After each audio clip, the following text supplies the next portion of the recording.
নমস্কার, আমি মিঠু। শুরু করছি নজরে রাজ্য।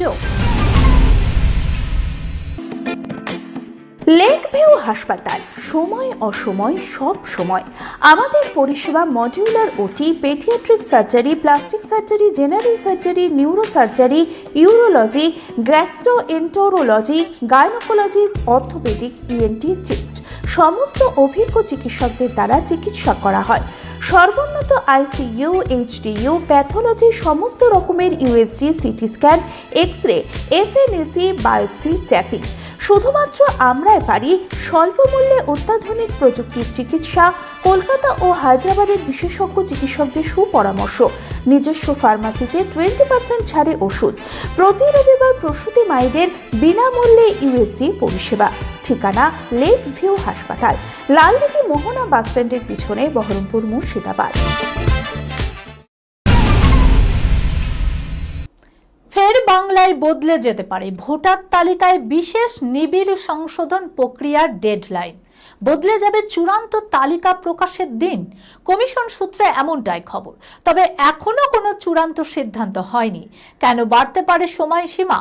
সুপ্রিম কোর্ট একাধিক নির্দেশিকা দিয়েছে, সেইগুলি পালন করতে গিয়ে 14 ফেব্রুয়ারি চূড়ান্ত তালিকা প্রকাশ করা যাবে না বলেই সূত্র মারফত খবর। মাঘের শুরু থেকে শীতের উলট পুরাণ, কনকনে ঠান্ডা কার্যত উধাও হয়ে গরম অনুভব হতে শুরু করেছে। বেলার দিকে শহর কলকাতা ও আশেপাশের এলাকায় শীতের পোশাক কার্যত গায়ে রাখা যাচ্ছে না। তাহলে কি এবার মাঘেই মিলবে উষ্ণতার ছোঁয়া? সেই প্রশ্ন উঠছে। সামনেই সরস্বতী পুজো, বাগদেবীর আরাধনার দিন কেমন থাকবে আবহাওয়া?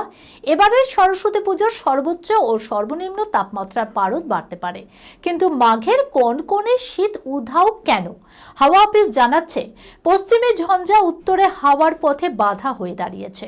গত 48 ঘন্টা ধরে পাঞ্জাব ও উত্তর পশ্চিম ভারতে একটি পশ্চিমী ঝঞ্ঝা সক্রিয় হয়ে রয়েছে বলে খবর। এক সময়ে দেব শুভশ্রীর অফস্ক্রিন রসায়ন নিয়ে সিনে পাড়ার চর্চার অন্ত ছিল না। তবে সময়ের সঙ্গে তাদের সম্পর্কের সমীকরণ বদলালেও দেশীয় জুটি নিয়ে অনুরাগীদের উন্মাদনায় কিন্তু বিন্দু মাত্র ভাটা পড়েনি। আজও যখন এক ফ্রেমে এক মঞ্চে রোমিওর সঙ্গে ধরা দেন তার নায়িকা, তখনও ভক্ত শিবিরে পরাণ যায় জড়িয়া। দেব শুভশ্রীর রিল লাইফের রোম্যান্স যেন রিয়েল লাইফে পরিণত হয়, এমনটাই কামনা তাদের। প্রাক্তন সেলেব জুটিকে স্বামী স্ত্রী হিসাবেও দেখার ইচ্ছা প্রকাশ করেছেন সোমবারের লাইভেও অনুরাগীদের এহেন দাবিতে। 6 লাভ হয়েছিল দেব শুভশ্রীর মন্তব্য বাক্স।